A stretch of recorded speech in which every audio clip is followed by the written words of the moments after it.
आज हम पढ़ेंगे जो कि डिफरेंशिएशन और इंटीग्रेशन का फॉर्मूला जो कि बारे में। बेसिकली डिफरेंशिएशन फॉर्मूला जो है इस लेफ्ट हैंड साइड में है और इंटीग्रेशन फॉर्मूला है जो राइट हैंड साइड में, ठीक है। अब डिफरेंशिएशन फॉर्मूला तो फर्स्ट प्रिंसिपल से निकाल सकते हैं, है कि नहीं, क्योंकि हम फर्स्ट प्रिंसिपल उसको डिफरेंशिएशन का फर्स्ट प्रिंसिपल यूज़ करके सारे फॉर्मूला जो डिफरेंशिएशन का जो भी फॉर्मूला है ना वो हम निकालने का तरीका कल जानेंगे, नेक्स्ट वीडियो में जानेंगे, ठीक है। लेकिन हम इंटीग्रेशन का फॉर्मूला कैसे डिराइव करेंगे with the use of differentiation I will explain. मैं कुछ एक्सप्लेन करता हूँ, ठीक है।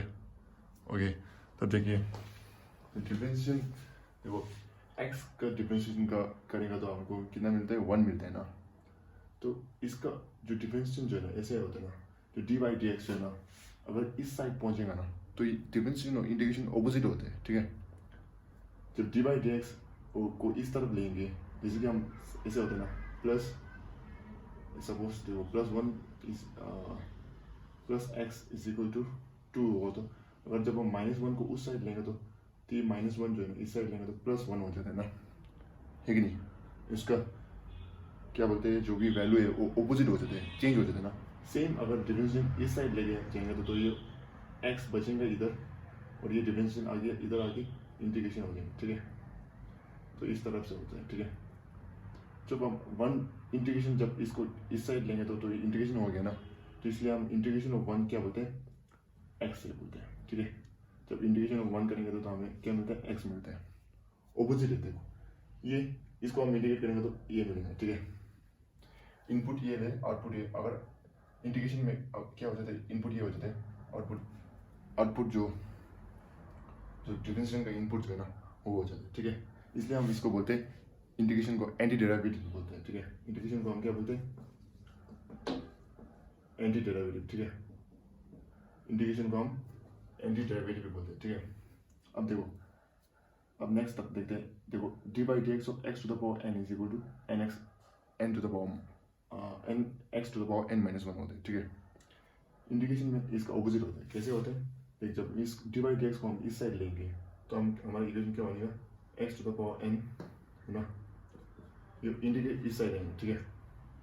तो ये हो जाएगा एन एक्स की पावर एन -1 हो जाएगा, है कि नहीं।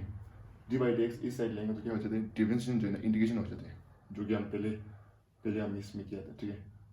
क्योंकि ये दोनों ऑपोजिट है ना, जब माइनस इस साइड लेंगे तो प्लस हो जाता है ना। सेम इधर डिफरेंशिएशन होना, इधर लेके इंटीग्रेशन बन गया, ये जो डी बाई डी एक्स है ना इधर लेके इंटीग्रेशन बन गया, ठीक है। अब देखो इसमें तो हमको समझ में नहीं आ रहा है, इसलिए हम सिंपल करने के लिए क्या किया, n is equal to n की जगह में क्या पुट किया, n+1, ठीक है। जब n की जगह में n+1 पुट करेंगे तो क्या हो जाएगा, ये x to the power n+1 हो जाएगा, है ना। तो n की जगह में जहाँ पे भी n है वहाँ पे n+1 पुट करो, ठीक है। तो ये n की जगह n+1, जब n+1 पुट करेंगे तो 1 1 कैंसिल हो जाएगा, तो ये xn बन जाएगा, ठीक है। तो क्या हो गया, ये n+1 तो क्या है, कांस्टेंट है, ये बाहर निकालना पड़ेगा। तो ये क्या बन जाएगा, x n to the power n+1 divided by n+1 हो जाएगा ना, जो कि किसके बराबर है, integration of x to the power n बन गया ना। मैंने बस लेफ्ट हैंड साइड को यहाँ पे राइट हैंड साइड में ले गया और जो राइट हैंड साइड ना वो लेफ्ट हैंड साइड में ले गया, बाकी तो वही फॉर्मूला बन गया, ये फॉर्मूला है ना। प्लस सी, तो हम जब इंटीग्रेशन जो भी होते हैं तो कुछ कैलकुलेशन में एरर आते हैं, इसलिए हम इधर प्लस सी लगा दें, ठीक है। कुछ नहीं है बाकी। हम देखिए डिफरेंशिएशन ऑफ साइन एक्स है ना, तो साइन एक्स को जब डिफरेंशिएट करेंगे तो कॉस एक्स खाता है ना, तो इसका डी बाई डी एक्स को इस साइड लेंगे तो क्या हो जाएगा, ओके छोड़ दो, साइन एक्स को जब डिफरेंशिएट करेंगे तो कॉस एक्स आता है, ठीक है, ठीक है। तो कॉस एक्स को डिफरेंशिएट करेंगे तो क्या हो जाएगा, साइन एक्स आने चाहिए। कॉस एक्स को इंडिकेट करने से साइन एक्स क्योंकि ऑपोजिट है ना, तो यहाँ पे आ रहा है, ठीक है। ये समझ गया, ये आ गया, ये आ गया, ठीक है। अब देख कॉस एक्स को जब डिफरेंशिएट करेंगे तो माइनस साइन एक्स आता है, ठीक है। तो ये अगर जब माइनस साइन एक्स को इंडिकेट करेंगे तो कॉस एक्स आता है, यहाँ पे माइनस है ना, तो माइनस तो हम बाहर लिख सकते हैं ना, ठीक है। तो ये समझ में आ गया ना, कॉस एक्स को डिफरेंशिएट करेंगे तो माइनस साइन एक्स आता है, तो ये माइनस को इधर इस साइड लेके डिफरेंशिएशन को इस साइड लेंगे तो इंटीग्रेशन ऑफ साइन एक्स बन जाएगा माइनस कॉस एक्स प्लस सी, ठीक है, क्योंकि ये माइनस उस साइड चलेगा। ये तो सिंपल हो गया। अब देख सेक एक्स का इंडिकेट करेंगे, डिफरेंशिएशन करेंगे तो सेक एक्स टेन एक्स आता है ना, ठीक है। लेकिन या सेक एक्स टेन एक्स को इंडिकेट करेंगे तो भी सेक एक्स आएगा, क्योंकि दोनों ऑपोजिट है ना। एक्स को डिफरेंशिएट करेंगे तो वन को इंडिकेट करेंगे तो एक्स एन को इंडिकेट डिफरेंशिएट करेंगे तो ये, इसको इंडिकेट करेंगे तो ये, साइन एक्स को डिफरेंशिएट करेंगे तो ये, cos एक्स को इंडिकेट करेंगे तो साइन एक्स। ये दोनों ऑपोजिट होते हैं ना। सेक एक्स tan एक्स को इंडिकेट करेंगे तो सेक एक्स ही आएगा, ठीक है। पर हमको क्या चाहिए, सेक एक्स को इंडिकेट करेंगे तो इसके लिए इसका वैल्यू आता है log sec x plus tan x. ये मॉडुलस है क्योंकि log का वैल्यू हमेशा क्या होते हैं, पॉजिटिव होते हैं, ठीक है। इसलिए मॉडुलस लगा है प्लस सी, ठीक है। अब देख सेक एक्स को इंडिकेट करना, ये कैसे आया, सिंपल है। सेक एक्स क्या होता है, सेक एक्स को सेक एक्स से रख लो, ठीक है। और यहाँ पे क्या लिख लो, जो भी अंदर का वैल्यू क्या है, sec x plus tan x है ना। नीचे भी लिख दो क्योंकि इससे कुछ फर्क नहीं पड़ता, क्योंकि मैथ्स में हम ये दोनों को कैंसिल करेंगे तो यही तो बचेगा, ठीक है। तो sec x plus tan x ऊपर भी नीचे भी dx, ठीक है। अब देख सिंपल से इसको t लेट करो नीचे वाला को, जो कि हम सब्स्टिट्यूट मेथड में यूज़ करते हैं ना। यहाँ पे t लेट करो और तो ये जो सेक एक्स को जब डिफरेंशिएट करेंगे, ठीक है, एक sec x plus tan x जो है ना, उसको हमने क्या ले लिया, t ले लिया, ठीक है। तो सेक एक्स को डिफरेंशिएट करेंगे तो क्या होता है, सेक एक्स tan एक्स, लिख दो sec x tan x. tan x को डिफरेंशिएट करेंगे तो क्या आता है, sec x square x, sec square x, ठीक है। अब ये वैल्यू जो है ना वो ऊपर न्यूमरेटर में आ गया ना, सेक एक्स स्क्वायर एक्स यहाँ पे आ गया सेक स्क्वायर एक्स, जो कि हम इधर नहीं लगेंगे तो चलेगा। देख sec square x plus sec x tan x, sec square x plus sec x tan x आ गया ना, तो ये क्या हो गया, dt dx है ना। तो इसकी जगह में dt पुट कर सकते हैं, तो बोल में dt पुट कर दिया तो ये बन गया log t, है ना। Indication of 1/t, indication of ये ऑपोजिट होते हैं, चलिए मैं बाद में बताता हूँ। इंडिकेशन ऑफ 1/t क्या होते हैं, log t, ठीक है। तो t के सेक एक्स प्लस tan है तो log sec x plus tan x है, तो इसलिए हमारा log sec x plus tan x आ गया, ठीक है। In the same manner cos x को हम कर सकते हैं cos x minus cot x रख के, ठीक है।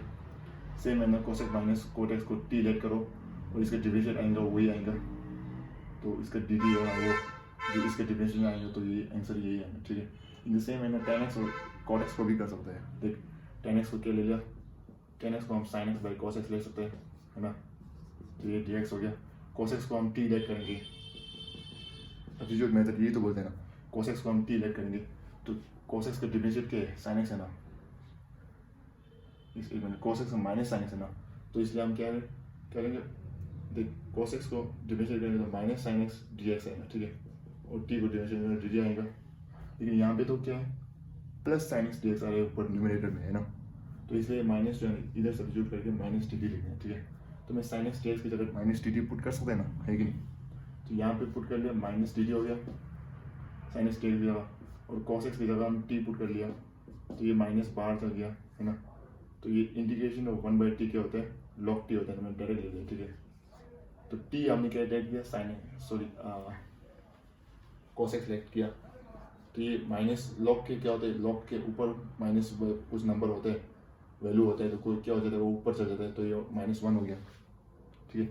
तो log का वैल्यू जब पावर -1 है तो वो रेसिप्रोकल हो जाता है, तो ये हमको log 1/cos x हो गया, 1/cos x के sec x है, तो इसलिए हमारा log sec x जो इंडिकेशन ऑफ tan x जो है ना हमारा log sec x आया। इन the same manner cot x को भी हम कर सकते हैं कि सॉल्व ऐसे कर सकते हैं, ठीक है। तो ये सब तो हम कुछ इंटीग्रेशन का फॉर्मूला तो ड्राइव कर सकते हैं, मतलब कुछ तरीका है, मतलब ऐसे बस कुछ सब्स्टिट्यूट करके या कुछ सब्स्टिट्यूट मेथड से कर सकते हैं, कुछ तो डायरेक्ट ऐसे करेंगे इंटीग्रेशन। ये भी कुछ ऐसे एग्जाम्पल है जो डायरेक्ट करके कर सकते हैं। तो log x को हम डिफरेंशिएट करेंगे तो 1/x आता है, फर्स्ट प्रिंसिपल से हमने पता चला, ठीक है। जब अब क्या होता है, ये d/dx इधर चलेंगे तो क्या हो जाता है, इंटीग्रेशन। तो इंटीग्रेशन हमेशा याद रख लेना, इंटीग्रेशन ऑफ 1/x क्या होता है, log x होता है, ठीक है। तो यहाँ से हम क्या पता चला, integration of 1/x is always log x। वो तो होता है ये सब, मतलब इसका डिफरेंशिएशन ये है तो इसका इंटीग्रेशन ये होना चाहिए, लेकिन नहीं। तो यही तो ऑपोजिट होता है ना, जैसे कि 1/2 का ऑपोजिट क्या है, 2 है ना, तो जो दोनों मल्टीप्लाई करने से क्या आता है, वैल्यू 1 आते हैं, आइडेंटिटी आता है ना। इससे ही सेम है, दोनों मतलब एक दूसरे से ऑपोजिट है तो एक दूसरे का वैल्यू आना चाहिए, ठीक है। डिफरेंशिएशन जब ये करेंगे तो इंटीग्रेशन ये करेंगे तो अंदर वाला वैल्यू, ठीक है। अब देख ex को डिफरेंशिएट करेंगे तो ex आता है ना, तो ex को इंटीग्रेट करेंगे तो क्या आएगा, तो ex ही आना चाहिए, ठीक है। दोनों ऑपोजिट है। यहाँ पे ऐसा क्यों नहीं हुआ, क्योंकि यहाँ पे जब ये इंटीग्रेशन इधर लेके जाएंगे तो है ना, डी बाई डी एक्स को मैंने इधर लेके तो इंटीग्रेशन हो गया। अब तक इधर इंटीग्रेशन करेंगे तो यहाँ पे दो वैल्यू आ रहे हैं, ठीक है, दो फंक्शन, तभी नहीं होता है, तभी हम कुछ कुछ नया फॉर्मूला सब्स्टिट्यूशन मेथड यूज़ करना पड़ता है, ठीक है। यहाँ पे तो जैसे कि यहाँ पे इस ये वाला जैसे ये वाला वैल्यू है, ठीक है, cos x, तो इसमें एक ही वैल्यू है, ठीक है, तो ये इसका डिफरेंस ये है तो इसका इंटीग्रेशन ये होना चाहिए, क्योंकि एक ही तो फंक्शन है। जब दो फंक्शन है तो हमें ये करना पड़ता है, कुछ सब्स्टिट्यूशन मेथड यूज़ करना पड़ता है, ठीक है। अब देख ये भी एक फंक्शन है तो यहाँ पे लिख लिया ए टू द पावर, यहाँ पे एक ही फंक्शन है, ये तो बस कांस्टेंट है, ठीक है। तो इसके लिए ये वाला वैल्यू जो है ना, इंटीग्रेशन ऑफ ये क्या हो जाएगा, ये integration of a to the power x क्या हो जाएगा, देख ये वाला डिवाइड एक्स इधर लेके जाएंगे तो यहाँ पे ऐसे बन जाएगा, क्योंकि ये तो कांस्टेंट है, डिवाइड एक्स मैंने इधर लेके जाएगा तो ये तो कांस्टेंट, लॉग ये तो कांस्टेंट है तो नीचे लेके जाओ तो ये क्या बनेगा a to the power x by ln है ना। सिंपल से बस कुछ मतलब एक ही फंक्शन है तो एक दूसरे से क्या होता है, ये डिफरेंशिएशन ये है तो इसका ये है तो इसके इंटीग्रेशन क्या हो जाएगा, ये अंदर वाला हो जाएगा। लेकिन एक ही फंक्शन है तो दो फंक्शन है तो सपोज इस डिफरेंशिएट करके यहाँ पे दो फंक्शन आ रहे हैं तो हमें कुछ ना कुछ क्या बोलते हैं, इसमें क्या बोलते हैं, एक तरीका यूज़ करना पड़ता है। दो फंक्शन कि दो फंक्शन आ रहे हैं तो इसमें इसका वैल्यू इसका इंडिकेट करेंगे तो ये तो है, पर ये है कि इसका इंडिकेशन है ना तो हमें ये निकालना पड़ेगा, ये बात है, ठीक है। एक साइड को हम इंडिकेट करते समय ये आया ना, ये कैसे आया बोलेंगे तो इसका मेथड ये है ना, सब्स्टिट्यूशन मेथड, ठीक है। In the same manner cot x का भी ऐसे होगा, कॉट एक्स का तो आसान है, क्योंकि कॉट एक्स का क्या होते हैं, कोस बाय साइन होते हैं ना, है ना। साइन को टी लेट करो, साइन एक्स को टी लेट किया, ठीक है मैंने, तो डिफरेंशिएशन क्या होता है इसका, कॉस एक्स होता है, साइन एक्स को cos x d x is equal to d t, तो साइन एक्स की जगह टी पुट करो, मैं टी पुट करो, cos x dx की जगह dt पुट करो तो ये क्या हो जाएगा, log हो जाएगा, log t के sin x तो log sin x, तो यहाँ पे log sin x आ गया, ठीक है। ऐसे इस तरह से सब्स्टिट्यूशन मेथड यूज़ करके हम सारे फॉर्मूला को डिराइव कर सकते हैं। आई होप यू अंडरस्टैंड, आपको समझ में आया होगा, धन्यवाद, थैंक यू।